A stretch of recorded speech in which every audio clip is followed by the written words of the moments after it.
My name is Amanda Cruz, and this is the story of how I went from the overlooked middle child to the owner of the Las Vegas empire that once pushed me aside. But here's the part that will shock you most. The family that thought I was their weakest link never realized I'd already stacked the deck against them. Everyone said I was the soft one in the Cruz family, too idealistic, too emotional, too Harvard Law for the dirty business of Vegas casinos. What they didn't realize was that while they underrated me, I was studying them, every bluff, every betrayal, every power play. And I was building something that would one day make my father's legendary poker face look like child's play. Before I expose how I took over my share of the family's business when they tried to cut me off, drop a comment and let me know if you have ever been betrayed by a family member you loved so much, and subscribe to hear more stories about standing up for yourself. It started 8 years ago, on a Tuesday night that would change everything. Growing up in Vegas as a Cruz meant living in the shadow of neon lights and family expectations. My father, Roberto Cruz, built Cruz Resorts from a single struggling casino into a $200 million empire spanning 3 properties on the Strip. Everyone called him a visionary. But to me, he was just the man who looked right through his middle daughter. My older brother Leo was the golden child, charming, ambitious, everything Dad wanted in an heir. My younger sister Maria got attention for being the baby. And me? I was the one who asked too many questions, cared too much about ethics, and had the audacity to get a law degree instead of diving straight into the family business. Amanda's too idealistic for this world, Dad would tell investors at dinner parties, like I wasn't sitting right there. She doesn't understand that sometimes you have to get your hands dirty to build something real. The breaking point came during a board meeting when I was 28. I discovered some irregularities in our vendor contracts. Nothing illegal, but definitely inefficient. Millions were being wasted on overpriced services from companies that seemed to have no credentials beyond personal connections. I prepared a detailed presentation, complete with alternative vendors and projected savings. I thought Dad would be proud. Instead, he cut me off 30 seconds in. Amanda, sweetheart, let the grown-ups handle the business decisions. Why don't you focus on the charity gala planning? That's more your speed. The room went silent. Leo smirked from across the table. The other board members, all men, all Dad's golf buddies, looked anywhere but at me. I felt my face burn, but I kept my voice steady. Dad, these savings could fund your expansion into California that you've been. Enough. His voice was sharp. You're brilliant, Mija, but you don't understand how the real world works. This isn't some Harvard case study.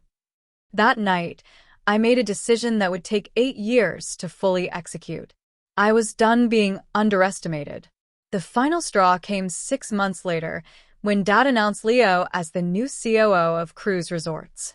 Leo, who'd never worked anywhere else, whose biggest accomplishment was partying his way through USC, was now second in command of a $200 million empire. It's time Leo learned the business from the ground up, Dad announced at our family dinner. He's got the instincts for it. I couldn't help myself. What about me? I've been working here for 3 years, I have a law degree and MBA. And that's exactly the problem, Leo interrupted, that familiar smug smile spreading across his face. You think too much, sis. This business is about gut instinct, about reading people. You can't learn that from a textbook. Dad nodded approvingly. Leo understands the game, Amanda. You're too pure for this world, too trusting. The word hit like a slap. Too trusting. But the real betrayal was still coming. 2 weeks later, I was organizing files in Dad's office when I found them, the real vendor contracts, hidden in a locked drawer I'd accidentally seen him open. As I read through them, my blood ran cold. The overpriced vendors I'd identified? They weren't just inefficient. They were shell companies. Money was flowing out to businesses that didn't exist, or existed only on paper. And the signatures on these contracts weren't just Dad's, they were Leo's too. My family wasn't just dismissing my business sense. They were actively hiding financial impropriety from me because they thought I was too idealistic to understand that this was just how business worked. But the final document in that drawer made everything crystal clear. It was a memo from Dad to Leo, dated just 1 week after my board presentation. Amanda's getting too close to the real numbers. Keep her focused on the charity work and away from operational oversight. She wouldn't understand that sometimes family business requires creative accounting. Creative accounting. That's what they called it. I sat in that leather chair, in the office where I dreamed of working alongside my father, and realized they hadn't just been dismissing me. They'd been protecting their secrets from the one person in the family with enough legal knowledge to understand what they were really doing. They thought I was naive. What they didn't realize was that underestimating someone with a Harvard law degree and a photographic memory was about to become the most expensive mistake of their lives. That night, I made copies of everything. Not to expose them, not yet, but to understand the full scope of what I was dealing with. If they wanted to play games with family money, I needed to know every rule they were breaking. The next morning, I walked into Dad's office and resigned. "I think you're right," I told him, keeping my voice light. "I am too idealistic for this business. I'm going to move to Los Angeles, maybe try entertainment law." The relief on his face was almost insulting. "That's probably for the best, Mija. You'll be happier in a world that matches your values." Leo barely looked up from his phone. "Good luck in Hollywood, sis. Try not to get too eaten alive by the sharks." If they only knew. I moved to LA within the month, but I didn't go into entertainment law. Instead, I did something much more interesting. I legally changed my name to Emily Cross, close enough to Amanda Cruz that I'd respond to it naturally, different enough that casual Google searches wouldn't connect us immediately. Then I used every penny of my trust fund, money that Dad had set aside for each of us kids, money that was legally mine, to start Cross Entertainment Holdings. While my family thought I was playing with Hollywood contracts, I was building an empire. I started small, buying stakes in emerging streaming platforms, investing in esports companies that traditional Vegas had written off as kid stuff. Within 2 years, my portfolio was worth $50 million. But the real genius was in what I did next. I began quietly purchasing debt from struggling Las Vegas casinos.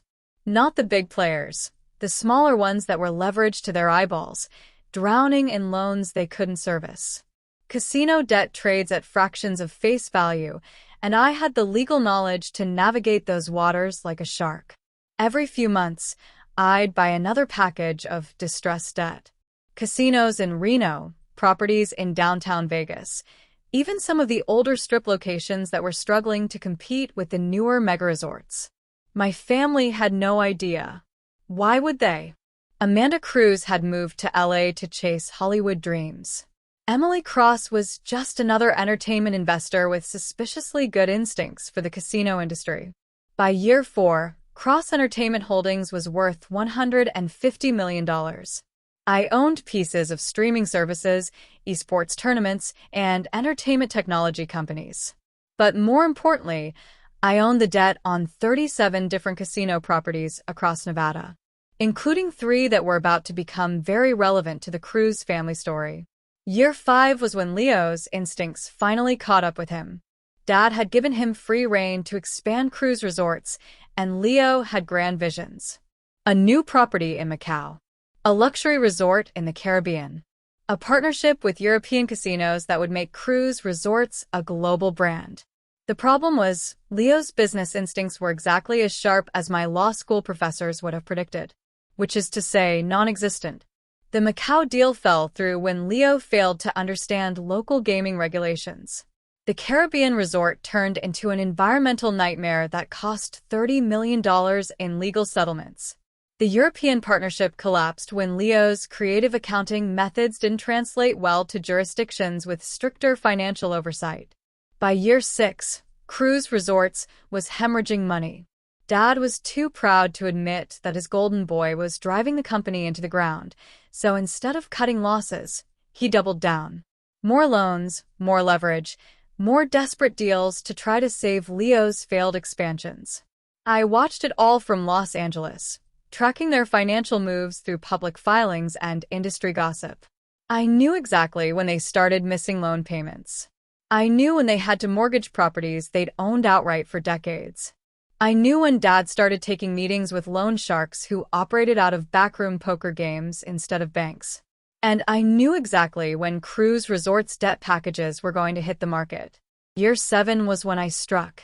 Through a series of shell companies and investment fronts, I began purchasing cruise resorts' debt. Not all at once, that would have triggered attention. But piece by piece, payment by payment, I bought their loans from desperate banks and shady lenders who just wanted the problem off their books. The beautiful thing about debt ownership is that it's invisible to the debtor until you want it to be visible. Cruise Resorts was making payments to Bank of Nevada, not knowing that Bank of Nevada had sold their paper to Cross Entertainment Holdings 6 months earlier. By the beginning of year 8, I owned 60% of my family's debt, which meant I effectively owned 60% of my family's empire. The final piece fell into place when Dad announced his 70th birthday party. A massive gala at the original cruise resort, with Vegas royalty, industry titans, and family friends from across the country. The celebration of a legacy that was about to change hands in the most spectacular way possible. That's when I decided it was time for Amanda Cruz to come home. I spent 3 months preparing for that night. Every detail had to be perfect. First, I legally changed my name back to Amanda Cruz. The paperwork was simple. I'd kept all my original documentation, and Emily Cross had been a legitimate legal identity, not a fraud. Just a woman who'd decided to reclaim her family name. Second, I prepared the financial documentation that would make everything crystal clear. Not just the debt ownership papers, but the full forensic accounting of what Leo and Dad had been doing with company money for the past 8 years. I'd hired a team of investigators, not to dig up dirt, but to organize the dirt that was already there into an unshakable legal framework. Third, I planned my entrance. The night of the gala, I waited until the party was in full swing. I knew the schedule. Dad would give his big speech at 9 p.m., thanking everyone for making his dream possible, talking about legacy and family values and the importance of keeping cruise resorts in the family for generations to come.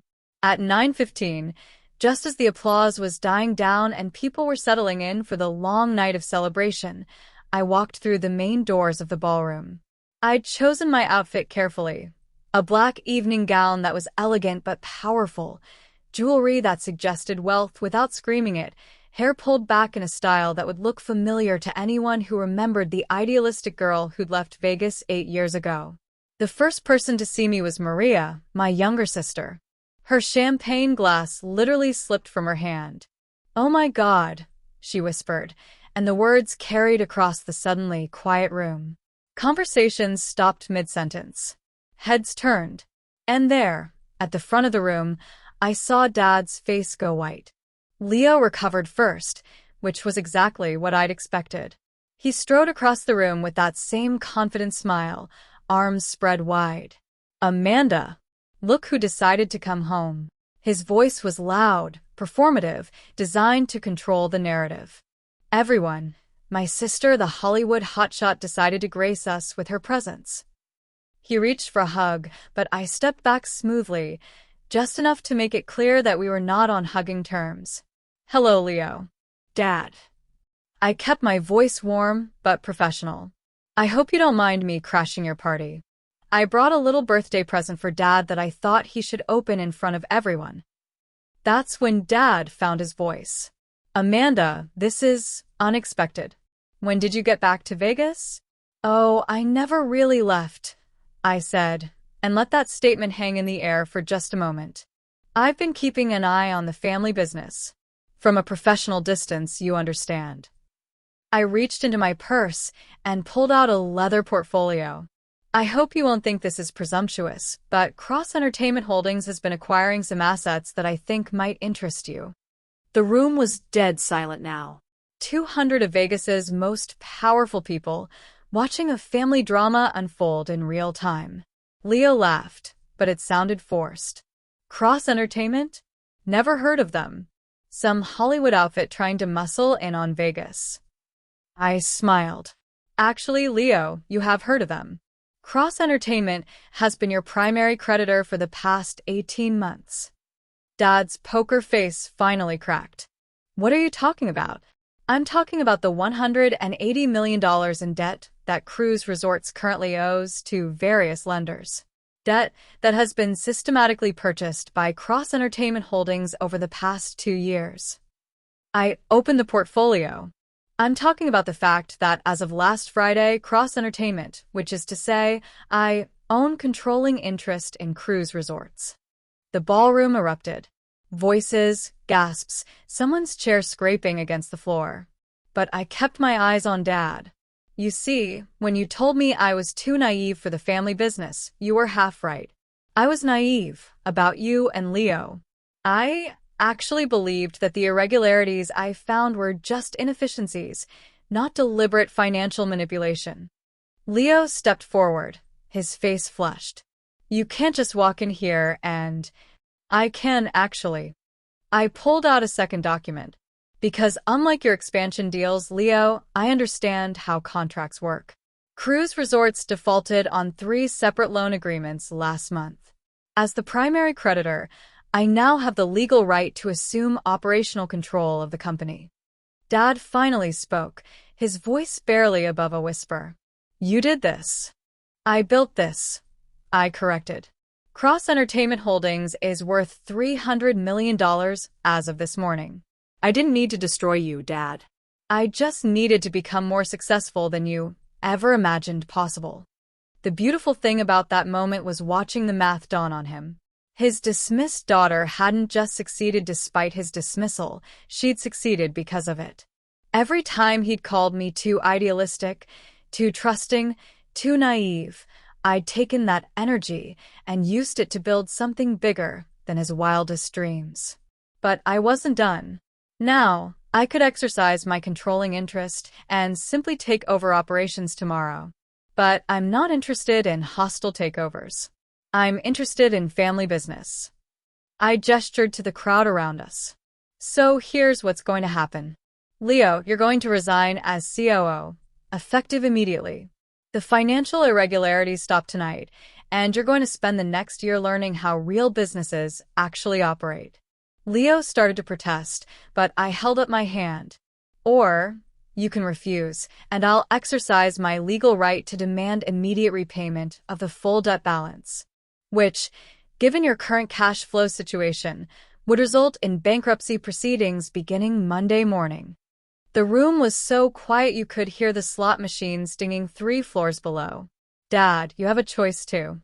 You can accept me as an equal partner in running this family business the right way, or you can retire and let me handle it alone. But the days of dismissing my business judgment are over. I closed the portfolio and looked around the room at 200 of the most powerful people in Las Vegas. Cruise Resorts will be rebranding as Cross Cruise Entertainment, effective next month.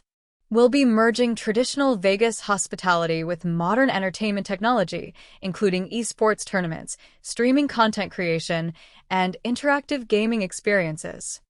Then I looked back at my father. The vision you said was too idealistic? It's about to become the most profitable pivot in Vegas history. What happened next was exactly what you'd expect from a room full of Vegas powerbrokers who just witnessed the most spectacular family takeover in Strip history. The conversations exploded. Business cards were exchanged. Investors who'd been politely tolerating Dad's birthday party suddenly wanted to know everything about Cross Cruise Entertainment's expansion plans. Leo stood there for 30 seconds, his mouth opening and closing like a fish, before he turned and walked out of the ballroom. He resigned the next morning via email. But Dad surprised me. He walked over, looked me in the eyes, and said, I taught you to play poker when you were 7 years old. I should have realized you'd learn to keep your cards close to your chest. Then he smiled, the first genuine smile he'd given me in years. Partners? Partners, I agreed. The next 6 months were a whirlwind. Cross Cruise Entertainment became the fastest-growing hospitality company in Nevada. We opened the first casino-integrated esports arena on the Strip.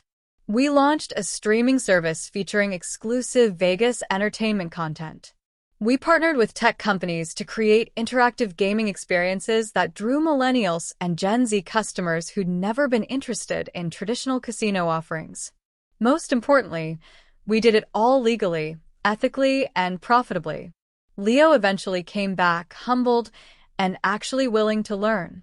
It took him a full year of working entry-level positions in different departments before I trusted him with any real responsibility. But he earned his way back into the family business and into my respect. Today, Cross Cruise Entertainment is worth $800 million and growing. We employ over 3,000 people across Nevada and California. We've been featured on the cover of Forbes as the future of Vegas entertainment. But the real victory wasn't financial.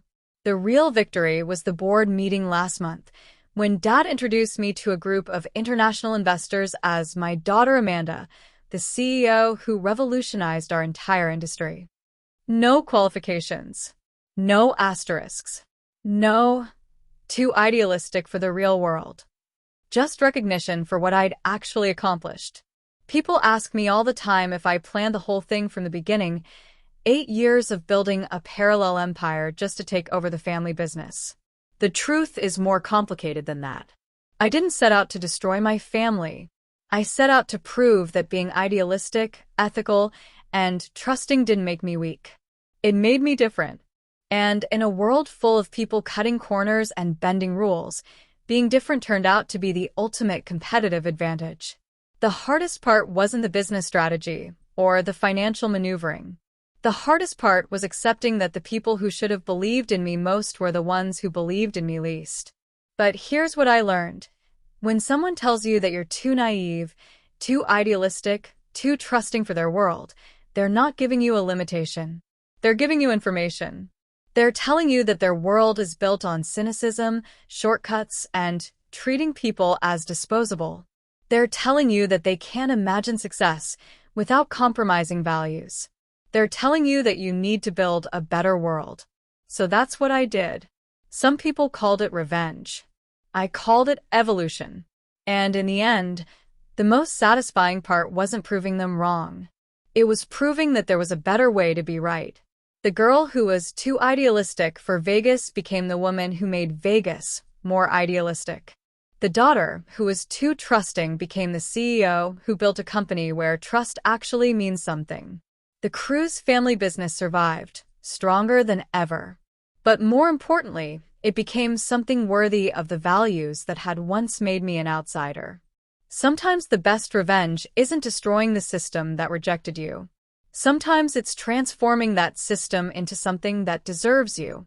Cross Cruise Entertainment now hosts an annual scholarship program for young women studying business and law. We call it the Idealists Fund. Because the world needs more people who are too idealistic, too ethical, and too trusting for the way things have always been done. The world needs more people willing to build something better. And sometimes, if you're patient enough and smart enough and determined enough, the family that once dismissed your dreams will end up working for them. That's not revenge. That's justice. If you enjoyed this story, do go ahead and like it and subscribe as I bring you more relatable stories for you to relax to.